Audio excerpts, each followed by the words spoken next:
यदि आप भी बिहार बोर्ड से इंटरमीडिएट की बोर्ड परीक्षा 2024 में दिए हुए थे और आप भी किसी भी डिवीजन से पास आउट हो चुके हैं और आप भी नामांकन लेना चाहते हैं बीए, बीकॉम या बीएससी अर्थात पार्ट 1 में, तो आपके लिए बहुत इंपॉर्टेंट वीडियो, क्योंकि आपको इस वीडियो में बताने वाले हैं कि बीए, बीएससी, बीकॉम पार्ट 1 में आप नामांकन जो है किस तरह से ले सकते हैं। ठीक है, सब कुछ आपको इस वीडियो में जानकारी मिलने वाला है, तो आप इस वीडियो को शुरू से लेके अंत तक देखिए। देखिए, आपको इस वीडियो में जानकारी मिलेगा कि एडमिशन कैसे होगा, एडमिशन कब से होगा, एडमिशन में क्या क्या डॉक्यूमेंट लगेगा, ऑनलाइन कैसे कीजिएगा, कितना पैसा लगेगा, सब कुछ आपको इस वीडियो में मिलने वाला है। तो आप इस वीडियो को केवल शुरू से लेके अंत तक देखिए। ठीक है, देखिए, सबसे पहले आपको नामांकन लेने से पहले एक चीज़ जानना बहुत ज़रूरी है कि आपको मतलब किस यूनिवर्सिटी में आपका नामांकन होगा। ठीक है, मान लीजिए अब आपका जिला है सिवान, तो आप सिवान में तो कोई आपका यूनिवर्सिटी है ही नहीं, तो इस तरह से आपको सबसे पहले जानना जरूरी है कि जो यूनिवर्सिटी है, किस यूनिवर्सिटी में आपका जो है नामांकन होने वाला है।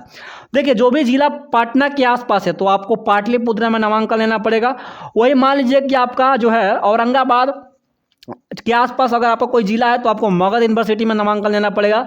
वही आरा के आसपास आपका आरा भोजपुर जो है उसके आसपास अगर आपका मतलब जिला है, यानी कि रोहतास है, कैमूर है, तो आपको जो है बीरकुंवर सिंह जो यूनिवर्सिटी आरा में है, वहाँ से आपको नामांकन जो है उस यूनिवर्सिटी से आपको नामांकन लेना पड़ेगा। ठीक है, वही मान लीजिए कि आपका घर जो है भागलपुर जिला अर्थात भागलपुर जिला के आसपास है, तो आपको तिलक माझी यूनिवर्सिटी में नामांकन जो है लेना पड़ेगा। वही मान लीजिए कि आपका मुजफ्फरपुर जिला के आसपास आपका घर है, तो आपको बाबा साहब भीमराव अंबेडकर यूनिवर्सिटी में ही नामांकन लेना पड़ेगा। देखिए, यूनिवर्सिटी में नामांकन नहीं होता, आपको इसके लेके बाद में बताएंगे। देखिए, छापरा के आसपास अगर आपका घर है तो आप बाबा साहब भीमराव अंबेडकर यूनिवर्सिटी में नामांकन ले सकते हैं। वही मान लीजिए मुंगेर के आसपास आपका घर है तो आप लोग मुंगेर यूनिवर्सिटी में नामांकन ले सकते हैं। ठीक है, देखिए, अब एक सवाल उत्तर यहाँ पे यह होता है कि क्या सर हमको यूनिवर्सिटी में जाके नामांकन करवाना पड़ेगा। मान लीजिए पाटलिपुत्र यूनिवर्सिटी है तो पाटलिपुत्र यूनिवर्सिटी में जाके हमको नामांकन करवाना पड़ेगा। तो देखिए, बिल्कुल नहीं।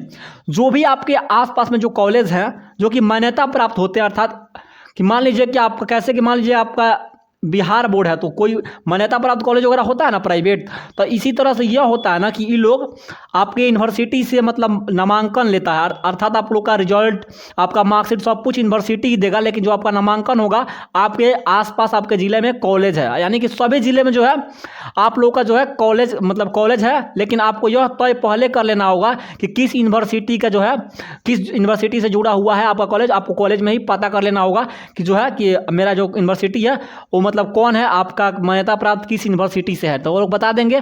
अर्थात आप ऑनलाइन करने के समय में भी आपको जब कॉलेज जब चुनिएगा, ऑनलाइन जब कीजिएगा, तो वहाँ पे भी आप देख लीजिएगा किस कॉलेज का जो है मान्यता कहाँ से है। ठीक है, आप देख के वहाँ पे आसानी पूर्वक जो है ऑनलाइन कर सकते हैं। जैसे कि आसान भाषा में समझिए, मान लीजिए कि आपका घर कहाँ है, मान लीजिए आपका घर है सिवान। ठीक है, देखिए यहाँ पे जीडी इस्लामिया करके एक कॉलेज है, तो देखिए आप ये बाबा साहब भीमराव अंबेडकर से ये मान्यता प्राप्त लिए हुए हैं। ये आपका जो है बीए बीकॉम पार्ट 1 में नामांकन ले लेंगे और फिर जो है जो भी कार्य होगा यूनिवर्सिटी से होगा, यूनिवर्सिटी ही एग्जाम आपका कंडक्ट करवाएगा, यूनिवर्सिटी ही सब कुछ करेगा। क्यों यहाँ से क्यों एक ही काम यहाँ से हो सकता है कि आपका प्रैक्टिकल का जो एग्जाम होता है यहाँ पे होगा, और जब बाकी जो सारा काम है वो यहाँ से होगा, लेकिन जो भी रिजल्ट की प्रक्रिया होगा रिजल्ट वो जारी करेगा, एग्जाम उसके टाइम टेबल से होगा, एडमिशन की प्रक्रिया भी उसकी अनुमति से होगा और उसके वेबसाइट से ही होगा। ठीक है, इतना आप लोग स्पष्ट समझिए। ठीक है, अब हम लोग बात कर लेते हैं कि जो आप लोग का नामांकन की प्रक्रिया है वो कब से शुरू हो रहा है। तो देखिए, जहां तक एडमिशन की प्रक्रिया है वो आप लोग का जो है ना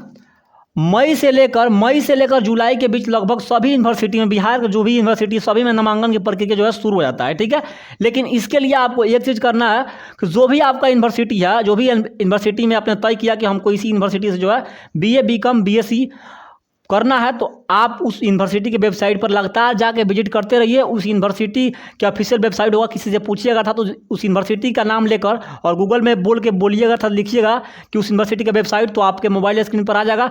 वहाँ पे जाके आप लगातार विजिट करके देख सकते हैं कि जो आप लोग का नामांकन की प्रक्रिया है वो कब शुरू हो रहा है। ठीक है, लेकिन आपको वहाँ पर जो है ध्यान देना पड़ेगा, मई से लेकर लेकिन जुलाई तक मोटा मोटी सभी यूनिवर्सिटी का जो है नामांकन शुरू हो जाता है। ठीक है, जैसे ही नामांकन शुरू होगा तो आपके मन में सवाल लगा सर कि ऑनलाइन हम कैसे करेंगे। जहां तक ये ऑनलाइन करने की बात है तो सबसे पहले आपको क्या करना होगा, आपको उसी यूनिवर्सिटी के वेबसाइट पे जाना होगा। मान लीजिए कि आप पाटलिपुत्रा यूनिवर्सिटी में नामांकन लेना चाहते हैं तो पाटलिपुत्रा के ऑफिशियल वेबसाइट पे आपको जाना पड़ेगा। जैसे ही पाटलिपुत्रा का ऑफिशियल वेबसाइट पे जाएगा तो वहाँ पे आपको एडमिशन के लेके आपको एक सेक्शन मिलेगा, उस पर जैसे क्लिक कीजिएगा तो आपके सामने सब कुछ जो है फॉर्म वगैरह आ जाएगा। तो वहाँ पे आपको 20 कॉलेज चुनने का मौका मिलता है। जैसे कि इंटरमीडिएट में आप लोग को 10 कॉलेज चुनने का मौका जैसे मिलता है ना, कि आपका यहाँ नहीं वहाँ ऐसे करके, तो आप लोग जो भी मतलब 10-20 जो भी चुनना है आप चुन सकते हैं। चुनने के बाद जो भी आपको अच्छा लगेगा उसको सबसे फर्स्ट में रखिएगा, कि जो भी मेरिट लिस्ट आएगा आपका नाम जो है उसी कॉलेज में जाएगा। जो आपके आसपास कॉलेज होगा उसी में कीजिएगा, कि अर्थात आपको आसानी पड़े जाने आने में, अर्थात BA वगैरह में जो भी है, क्योंकि अब तो हाजिरी का भी होता है तो आपको पढ़ने भी जाना पड़ सकता है। तो इसलिए आप लोग आसपास ही नामांकन लीजिएगा, ठीक है। और उसके बाद से जो ऑनलाइन वगैरह कीजिएगा, उसके बाद से आपका मेरिट लिस्ट बिहार जो है यूनिवर्सिटी की तरफ से बना के दिया जाएगा। जो भी आपका मार्क्स आया होगा उसके आधार पे आप लोग का जो है आ जाएगा। उसका भी जो है 3-4 जो है कट ऑफ आता है। जैसे ही कट ऑफ आएगा उसके बाद से आपके मन में क्या सवाल आएगा, सर क्या क्या डॉक्यूमेंट लगेगा, कितना पैसा लगेगा, कैसे एडमिशन करवाएं, डॉक्यूमेंट पैसा बता दीजिए तब ना जाकर एडमिशन करवाएंगे। देखिए इस कंडीशन में आपको क्या करना है, देखिए बताते हैं क्या क्या आपको डॉक्यूमेंट लेकर जाना है अपने यूनिवर्सिटी में। देखिए सबसे पहले जो आप ऑनलाइन आवेदन करेंगे तो वहाँ पे एक स्लिप आप निकाल लीजिएगा, अर्थात अपने से कर रहे हैं तो, और अपने से अगर नहीं कर रहे हैं तो आप साइबर कैफे से करवाइएगा। तो वहाँ से आप एक आपको रिसीविंग देगा तो रिसीविंग आप प्राप्त कर लीजिएगा, और अपने से कीजिएगा तो किसी प्रिंट आउट से साइबर कैफे से प्रिंट आउट करवा कर रख लीजिएगा। उसको क्या बोलते हैं, एडमिशन लेटर, इंटरनेट से निकाला हुआ, ठीक है। उसके बाद से एडमिशन फॉर्म आपको यूनिवर्सिटी में मिल जाएगा।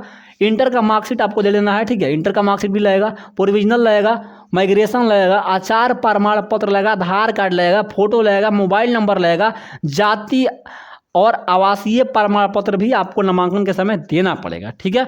वही हम लोग अब बात कर लेते हैं कि सर जो नामांकन में कितना पैसा लगेगा, जो नामांकन होगा उसमें कितना पैसा लगेगा। जहाँ तक देखिए पैसा की बात है तो यहाँ पे जो है 600 से लेकर 300 से लेकर 600 तक आपको ऑनलाइन करते समय जमा करना पड़ता है, यूनिवर्सिटी को देना पड़ता है। वही उसके बाद से 3000 से लेके 2000 से लेकर 3000 तक आपको देना पड़ेगा किसके, नामांकन के समय में। जहाँ पे जो डॉक्यूमेंट लेकर जाइएगा वहाँ पे जैसे इंटर में गए थे ना कॉलेज में, उसी तरह से आपको मेरिट लिस्ट आने के बाद से आपको जाना है अपने कॉलेज में, जो भी आप कॉलेज सेलेक्ट किए हैं उसमें जाना है, सारे डॉक्यूमेंट देना है, और आपसे 2500 से लेकर 3000 रुपया तक मांगा जाएगा। तो आप देखिए आसानी पूर्वक जो है नामांकन करवा सकते हैं, ठीक है। अब काफ़ी सारे बच्चों के मन में सवाल आएगा, सर हम 3rd, 2nd, 1st हैं तो क्या मतलब 3rd, 2nd का भी नामांकन होगा। देखिए इसमें क्या होता है कि मान लीजिए कि आप 2nd डिवीजन से पास किया था, 3rd डिवीजन से पास किए, तो आप ऐसा मतलब चुनिए, मतलब ऐसा मतलब विषय ऐसा चुनिए उसमें BA में, BCom में, कि आपका जो है नामांकन हो जाए, जहाँ पे मतलब ज़्यादा विद्यार्थी उसको नहीं ले। जैसे कि हिस्ट्री ऑनर्स अगर लेते हैं तो आपका नाम ही नहीं है, क्योंकि हिस्ट्री से बहुत लोग करते हैं। तो आपको ऐसा ऑनर्स लेना है जिसमें कि उसमें बहुत मतलब कम विद्यार्थी रहे, आपका मेरिट लिस्ट में जो है नाम आ जाए। क्योंकि देखिए BA करने के लिए बहुत सारे विद्यार्थी ऑनलाइन आवेदन करेंगे, आप ही नहीं है। जिसका भी कम नंबर आया है वैसे विद्यार्थी से निवेदन है कि आप लोग ऐसा मतलब कीजिए कि आप लोग का ऐसा ऑनर्स चुनिए कि जो आप लोग का मेरिट लिस्ट में जो नाम है वो आ जाएगा। अगर आप सोच रहे हैं कि हिस्ट्री से कर ले और आपका कम नंबर है तो आप नहीं कर सकते हैं, क्योंकि वहाँ पे काफ़ी ज़्यादा पहले से ही ट्रैफिक रहता है और आपका जो है नहीं हो पाएगा, उसमें नाम ही नहीं आएगा तो नामांकन कैसे होगा। अब बहुत सारे विद्यार्थियों को होता भी है कि तीसरा मेरिट लिस्ट में नाम भी नहीं आता और नामांकन हो भी नहीं पाता है। लेकिन वहाँ पे स्पॉट एडमिशन का भी ऑप्शन रहता है, जहाँ पे खाली होगा वहाँ पे आप बात करके आप जो है नामांकन ले सकते हैं, ठीक है। तो उम्मीद करते हैं कि सब कुछ समझ चुके हैं। तो आप सभी को बहुत बहुत धन्यवाद। जैसे ही कोई अपडेट आएगा इससे रिलेटेड तो आपको सबसे पहले इसी चैनल पर वीडियो देखने को मिलेगा। तब तक के लिए जय हिंद, जय बिहार।